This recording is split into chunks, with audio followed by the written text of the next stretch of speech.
Today is the 6th class of conduction. Okay, in this lecture we will solve some problems, good quality problems. So now come to first problem. We have given one metallic rod. On one side is water, on another side is ice. Ice temperature is 0 degree Celsius here and water temperature 100 degree Celsius here. Thermal conductivity is K and length is X. Heat flowing through the metallic rod is Q1 in time t. Okay, इस heat की वजह से ice की कुछ quantity melt कर जाते हैं. ठीक है, प्रॉब्लम स्टडी स्टेट की है my dear friends. Steady states means ice melt करेगी, केवल फेज चेंज हो रहा है, स्टेट चेंज हो रही है आइस की. जो आइस कुछ मेल्ट हो जा रही है, केवल स्टेट चेंज हो रही है, टेम्परेचर नहीं चेंज होगा. टेम्परेचर 0 डिग्री सेल्सियस ही रहेगा. सेकंड क्या दिया है हमें केस. सेकंड केस में हमारी थर्मल कंडक्टिविटी को डबल कर दिया है, लेंथ को 4 टाइम्स कर दिया है. ठीक है, और हमसे पूछा है कि m1 और अपॉन m2 का कितना रेशियो, कितनी आइस मेल्ट कर गई, उसका हमें रेशियो बताना है. ठीक है, तो सी हम जानते हैं फॉर्मूला क्या होता है कंडक्शन में. हीट फ्लो रेट का फॉर्मूला होता है H is equal to k A delta T upon length. यही पढ़ा है हम लोगों ने. यहाँ H क्या है, यहाँ पर H है rate of heat flow. Okay, rate of heat flow. इतना समझ गए आप. अब आप देखिए, और आपको पता है कि H इज इक्वल टू होता है Q upon T. Q here is amount of heat transfer and T is here time, and Q can be written as ml. For phase change, this is latent heat of fusion for converting some ice into water. Okay, तो Q is equal to ml लिख सकते हैं. M is the mass of ice melt and L is the latent heat of fusion. T is the time. Okay, तो हम इन दोनों को use करेंगे, इसको और इसको, और m1 अपॉन m2 का रेशियो फाइंड करेंगे. IIT JEE की प्रॉब्लम है. मैं यहाँ पर इसलिए करा रहा हूँ क्योंकि आपके कंसेप्ट्स क्लियर होने चाहिए. ये प्रॉब्लम गेट में भी आ सकती है, IAS में भी आ सकती है. ठीक है, डिफरेंट PSUs में आ सकती है.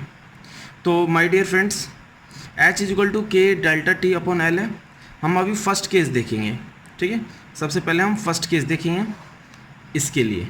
ओके, तो H इज इक्वल टू मैं लिख रहा हूँ यहाँ पर Q अपॉन टी, के ए डेल्टा टी अपॉन एल. यहाँ पे मैंने ml कर दिया, के ए delta T upon L. Okay, अब मैं फॉर फर्स्ट केस m को m1 लिख रहा हूँ. लेटेंट हीट सेम रहेगी, दोनों केसेस में सेम रहेगी. Okay, t here time is t, दोनों केसेस में t टाइम दे रखा है. यू कैन सी है, दोनों केसेस में टी टाइम दे रखा है हमें. ठीक है, thermal conductivity here is k in first case. You can see here thermal conductivity is k in first case. Area is same.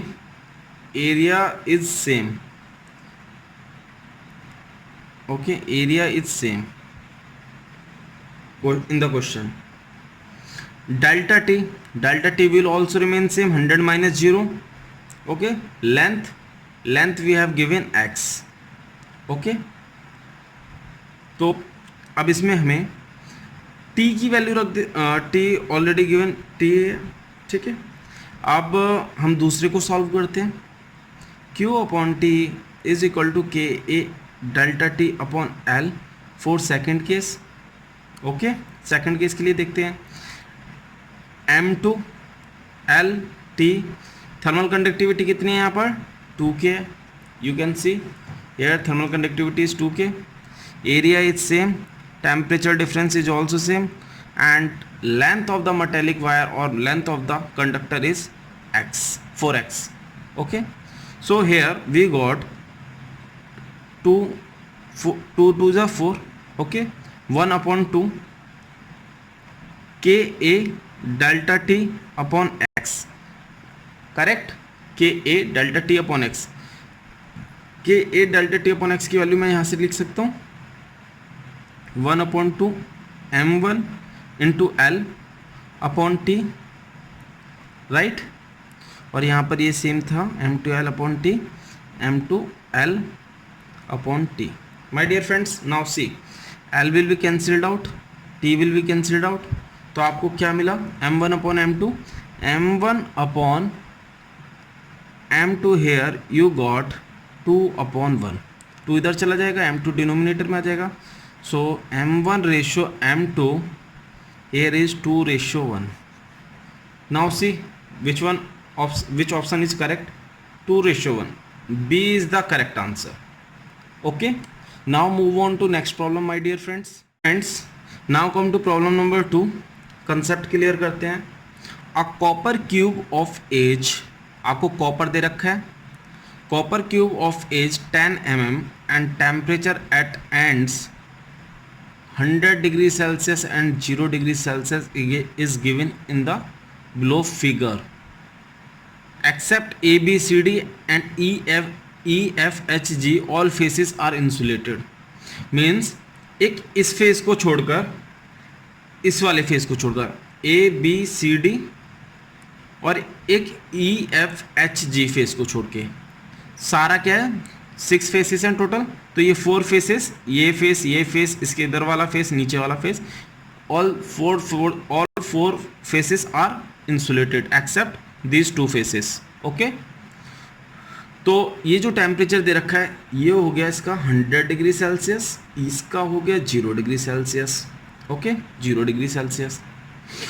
इससे ये भी क्लियर हो गया, ये 1 डायमेंशनल प्रॉब्लम हो गई। Heat will transfer in this direction.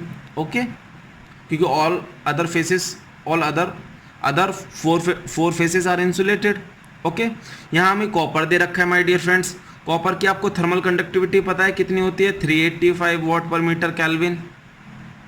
Okay, see all faces are insulated, find the rate of heat flow. तो बहुत ईजी है rate of heat flow find करना। H is equal to k A delta T upon L. Okay, thermal conductivity हमारी कितनी हो गई 385। Area क्या होगा, area normal to the direction of heat transfer. Okay, तो एरिया क्या हुआ मेरा A B C D, copper है 10 ये है 10 ये, तो कितना हुआ 100 mm स्क्वायर। 100 mm स्क्वायर को 10⁻⁻6 में कन्वर्ट करेंगे तो मीटर स्क्वायर हो जाएगा। Okay, delta T temperature difference कितना है 100 - 0। एल कितना हुआ, एल ये हुआ कितना है 10 mm। ओके, तो ये कितना हो गया मेरा 10 × 10⁻³ तो हेयर एक 0 से एक 0 कट जाएगा, ये 10⁻³ हो जाएगा, 10⁻³ ऊपर जाएगा तो ये बचेगा 10⁻³ 10⁻², और यहाँ पर ये 10⁻² से कैंसिल आउट हो जाएगा।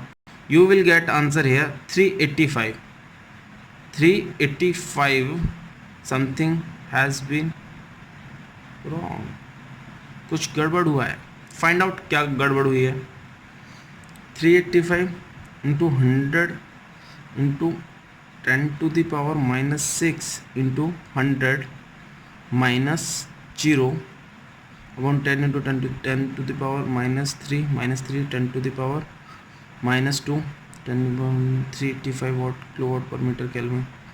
अगेन चेक करता हूँ मैं वैल्यूज़ को क्या गड़बड़ हुआ है।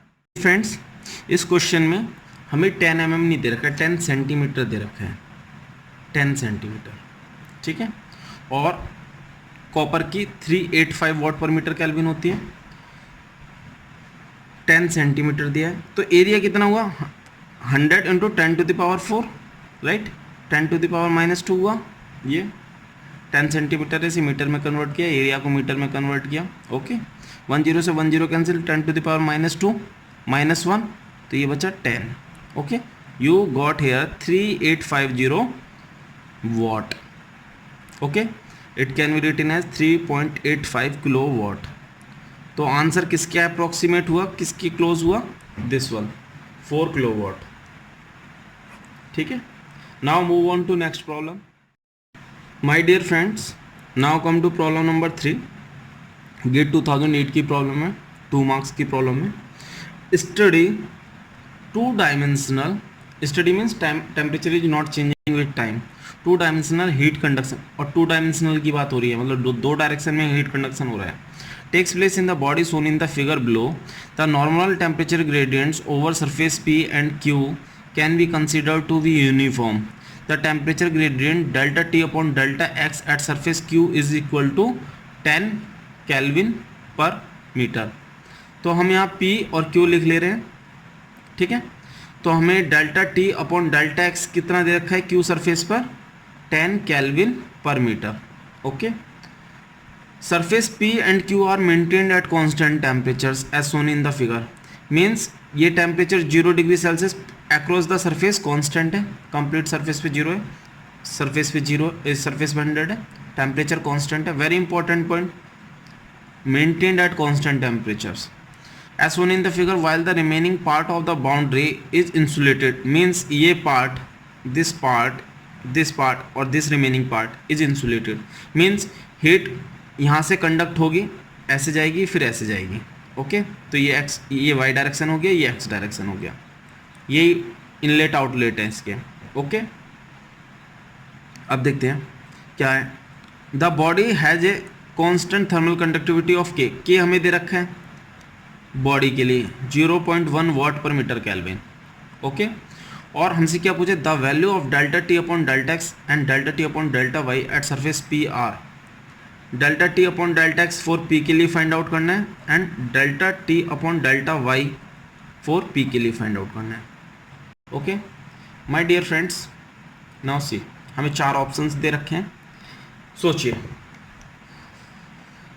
डायरेक्शन X क्या है, ये वाली, और सरफेस भी किस डायरेक्शन में रखी हुई है, ये एक्स डायरेक्शन में, और सरफेस पे टेम्परेचर कितना है 100 डिग्री सेल्सियस, और टेम्परेचर क्या है कांस्टेंट है। तो इस डायरेक्शन में बॉडी का टेम्परेचर, इस सरफेस का टेम्परेचर तो चेंज होगा नहीं।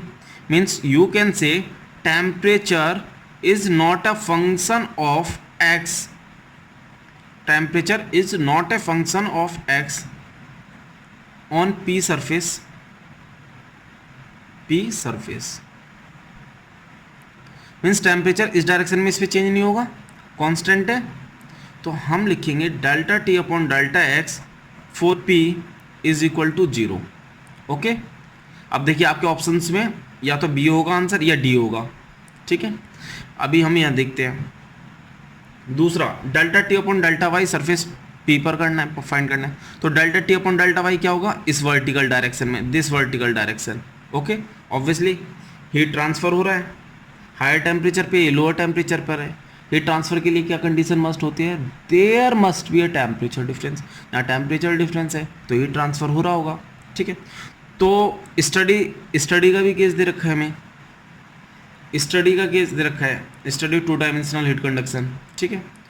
तो जितनी अमाउंट ऑफ हीट यहाँ से पास हो रही होगी उतनी अमाउंट ऑफ हीट यहाँ से निकल रही होगी, तभी तो कंडीशंस स्टडी मेंटेन कर पा रहे होंगे, टेम्परेचर टाइम के साथ चेंज नहीं होगा। मतलब जितनी अमाउंट ऑफ हीट यहाँ से पास हो रही होगी उतनी अमाउंट ऑफ हीट यहाँ से निकल रही होगी, क्योंकि अदरवाइज अगर हीट एब्जॉर्व होने लगी तो सरफेस का टेम्परेचर बढ़ जाएगा, स्टडी कंडीशन फॉलो नहीं होगी, ठीक है। तो माय डियर फ्रेंड्स, तो जितनी हीट यहाँ कंडक्ट हो रही है, heat conducted at P in y direction is equal to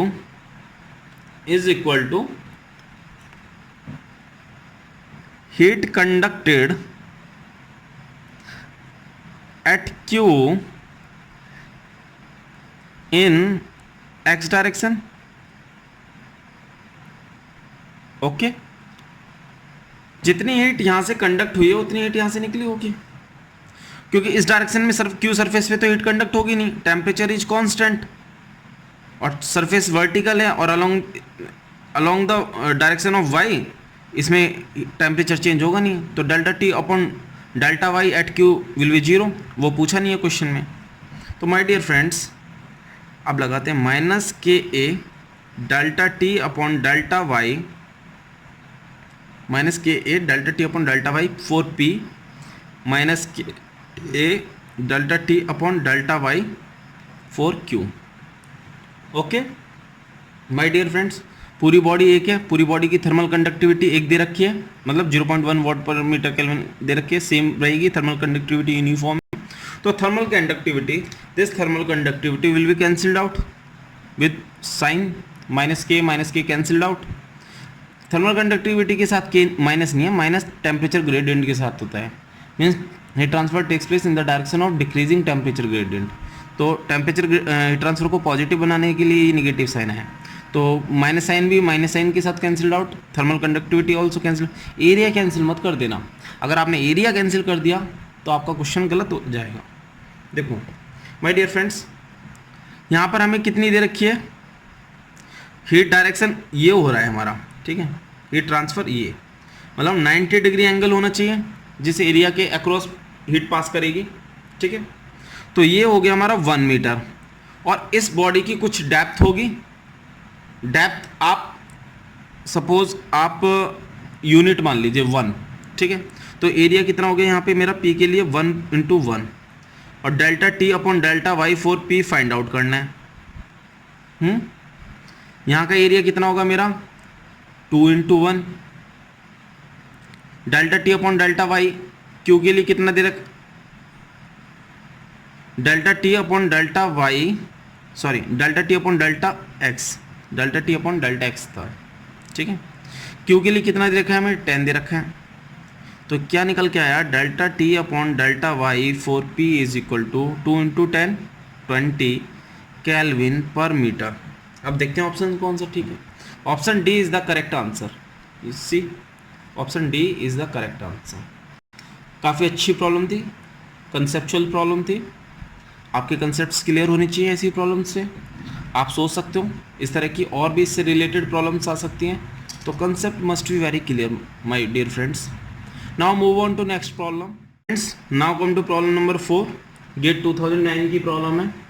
question is heat is being transferred convectively from a cylindrical nuclear reactor fuel rod of 50 mm diameter to water at 75 degrees Celsius under steady state conditions. The rate of heat generation within the fuel element is 15 to 10 to the power 6 watt per meter cube and convective heat transfer coefficient is 1 kilowatt per meter square Kelvin. The outer surface temperature of the fuel element would be। ये problem मैं conduction में इसलिए करा रहा हूँ, वैसे ये problem convection की है, लेकिन इसमें बॉडी में हीट जनरेट हो रही है, तो ये हीट जनरेशन वाली प्रॉब्लम का पार्ट हो सकता है। हम सॉल्व करते हैं ना heat conduction with uniform heat generation in slab, in sphere, in cylinders, इस तरह की क्वेश्चंस ड्राइव करते हैं, तो इसलिए इस तरह की प्रॉब्लम यहाँ पर ले ली गई है, ठीक है। गेट 2009 की प्रॉब्लम है, 2 मार्क्स की प्रॉब्लम है। अब देखते हैं माय डियर फ्रेंड, इस प्रॉब्लम के लिए हम एक फिगर ड्रॉ कर लेते हैं। A cylindrical nuclear reactor fuel rod, ठीक है। ये सपोज कोई रॉड है मेरी, ओके। इसके चारों तरफ ये वाटर है, ठीक है, ये वाटर हो गया। तो सिलेंडर के लिए 2 डायमेंशन चाहिए होते हैं, 2 डायमेंशन चाहिए होते हैं। एक होता है हमारी लेंथ और दूसरा हमारा डायमीटर, या आप कह लीजिए रेडियस, राइट, ठीक है। तो इसमें हीट कितनी जनरेट हो रही है, डैट इज क्यू डॉट, और कितना दिया है हमें क्यू डॉट, क्यू डॉट हमें दिया है 15 × 10 to the power 6 वाट पर मीटर क्यूब, ये हीट जनरेटेड हो गई, ठीक है। तो माय डियर फ्रेंड्स, अगर इस फ्यूल रॉड में Q dot amount of heat generate हो रही है, तो स्टडी स्टेट कंडीशन में मेंटेन करने के लिए, स्टडी स्टेट कंडीशन में मेंटेन करने के लिए सेम अमाउंट ऑफ हीट जितनी जनरेट होती है उतनी अमाउंट ऑफ हीट कन्वेक्ट हो जानी चाहिए कन्वेक्शन के थ्रू।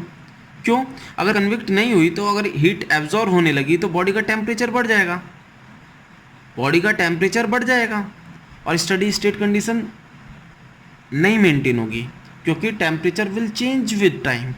स्टडी स्टेट कंडीशन में क्या होता है, temperature does not change with time, okay. तो हीट एब्जॉर्ब नहीं होनी चाहिए, जितनी हीट इसमें जनरेट हो रही है उतनी हीट कन्वेक्ट हो जानी चाहिए स्टडी स्टेट कंडीशन में। तो ठीक है, हम स्टडी स्टेट कंडीशन को लिखते हैं, under steady state condition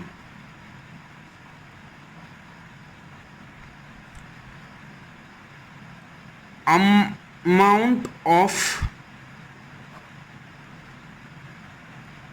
heat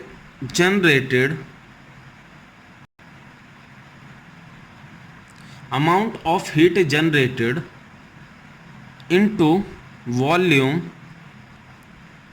is equal to rate of heat flow through convection.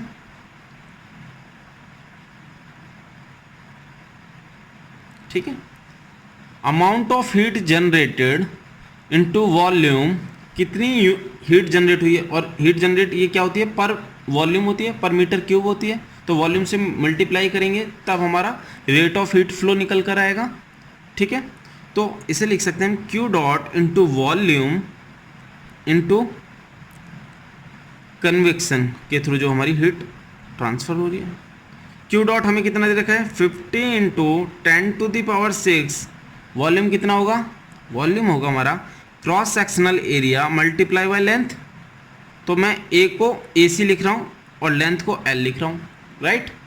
Now see convection, H into A S, ये माय डियर फ्रेंड्स ये एक्सपोज्ड एरिया होता है। ठीक है, हीट जो ट्रांसफ़र होगी वो केवल सरफेस से ट्रांसफ़र होगी, क्रॉस सेक्शन एरिया से नहीं होगी। ये क्रॉस सेक्शन एरियाज, तो ये क्रॉस सेक्शन जो है ये अगर हम एक्सटेंड कर दें, या आप मान लीजिए यहाँ से, ये तो हेडर्स में फिक्स होंगी रॉड्स। ठीक है, ये रॉड्स कहीं पर फिक्स होगी, इस टाइप से ये रॉड कहीं पे फिक्स होंगी, तो जो वाटर है वो केवल इस सरफेस एरिया को कवर करेगा, इस सरफेस एरिया को, केवल सरफेस एरिया को, नॉट एंड। अगर एंड को कर रहा है तो फिर तो उसके साथ एक्सपोज्ड एरिया में क्रॉस सेक्शनल एरिया दोनों साइड का आ जाएगा। ठीक है, तो इसमें केवल सरफेस एक्सपोज्ड होगी। Okay, H into A S, outer surface temperature, surface लिख देता हूँ, माइनस वाटर टेम्परेचर। ओके, अब my dear friends area is very important. अगर आप ए लिख देते और कैंसिल आउट कर देते तो आपकी प्रॉब्लम सॉल्व नहीं होती, गलत क्वेश्चन हो जाता। ठीक है, क्यों, पहली बात तो इसमें लेंथ दी नहीं है, प्रॉब्लम में लेंथ की वैल्यू दी नहीं है। अगर आप एरिया कैंसिल आउट कर देते तो लेंथ की वैल्यू आप कहाँ से लाते। ठीक है, तो आपको ये क्लियर होना चाहिए। 50 into 10⁶ into cross sectional area कितना होगा, π/4 into D square, D here is 50 mm dia, हमें 50 mm दे रखा है, तो 50 को मैं 0.05 लिख सकता हूँ। लेंथ को ऐसे लिख दिया, हीट ट्रांसफर कोफिशिएंट कितना दिया, 1 किलोवाट, तो किलोवाट को मैं वाट में कन्वर्ट कर रहा हूँ। सरफेस एरिया कितना है मेरा, सरफेस एरिया होता है formula AS is equal to 2πRL, right. तो ये हो गया πdl, पाई डायमीटर 50 mm दे ही रखा है तो मीटर में कन्वर्ट कर दिया, लेंथ यहाँ से मिल गई, तो ये लेंथ कैंसिल आउट कर देगी। अगर आप एरियाज कैंसिल आउट कर देते तो आपकी प्रॉब्लम गलत हो जाती। सरफेस टेम्परेचर आपको फाइंड आउट करना है, ओके, और आपको वाटर टेम्परेचर कितना दिया है आपको, 75। ठीक है, अब हम कैलकुलेटर का यूज़ करते हैं और प्रॉब्लम का आंसर जल्दी से लाते हैं। आप भी मेरे साथ कैलकुलेटर यूज़ कर सकते हो। पहले कुछ टर्म सिंप्लीफाई कर लेते हैं। पाई से पाई कैंसिल आउट हो जाएगा, 0.05 से एक जीरो चला जाएगा। ठीक है, 10⁻³ से एक 10⁻³ चला जाएगा, तो ये हुआ 15 × 10⁻³ divide by 4 multiply by 0.05। Okay, और length will be cancelled out, तो आपको मिला ये 625 + 75 that is 700 degree Celsius. T surface temperature is 700 degree Celsius. Okay, this is the right answer, 700 degree Celsius. So option A is the correct answer. Okay, आपको समझ में आ गया होगा। Concept should be very clear. Nuclear reactor में जो fuel rod होती है, जो water exposed surface fuel rod का एक्सपोज्ड एरिया होता है, वो केवल सरफेस एरिया एक्सपोज होता है वाटर के साथ। क्रॉस सेक्शन एरियाज नहीं एक्सपोज होते हैं, ठीक है। अदरवाइज़ आप यूट्यूब पे इसकी वीडियो देख सकते हैं, वहाँ पे आपको फैक्ट्स मिल जाएंगे। Now move on to next problem my dear friends. एक बहुत इजी प्रॉब्लम देख लेते हैं, last problem of this class, बहुत इजी प्रॉब्लम, ठीक है। ये आपको सीरीज में दे रखा है, सीरीज कॉम्बिनेशन दे रखा है। आपको पता है सीरीज कॉम्बिनेशन में हमने क्या पढ़ा था, H1 is equal to H2, तो H1 upon H2, H is equal to को हम क्या लिखते हैं, delta T upon thermal resistance लिखते हैं, राइट। तो ये हो गया delta T1 upon R thermal 1, delta T2 upon R thermal 2, am I right. क्यों मैं ये किस लिए कर रहा हूँ, जंक्शन टेम्परेचर फाइंड आउट करने के लिए। 3 चीज़ें पूछी हैं आपसे इसमें, equivalent thermal resistance, equivalent thermal conductivity and theta, okay. तो 100 माइनस थीटा हो गए, thermal resistance x upon k A, area is same, area here is same, area same हमें दिया हुआ है, ठीक है। Theta minus 0 upon 3L upon twice k into A, okay. तो हमें यहाँ से मिला 100 माइनस theta 2 upon 3, theta L upon k cancel out हो जाएगा, ठीक है। तो ये हुआ 100 is equal to 5 theta upon 3, theta is equal to 5 2 ज़ा 10, तो ये हो गया 60 डिग्री सेल्सियस, ओके। सेकंड आपसे क्या पूछा है, equivalent thermal resistance. Equivalent thermal resistance आप कैसे निकालते हैं, वन ऑफ सीरीज में R E is equal to R1 plus R2, L upon k A plus यहाँ लेंथ 3L है, थर्मल कंडक्टिविटी 2A, तो ये हो गया आपका twice k A 5L, am I right, okay. Equivalent thermal resistance 5L upon twice k, okay, x upon k, right.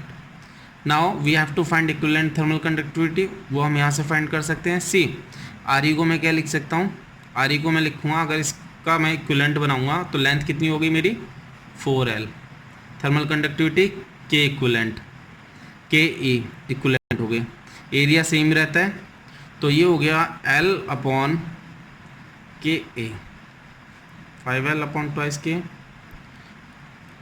L से L cancel, A से A cancel, ठीक है।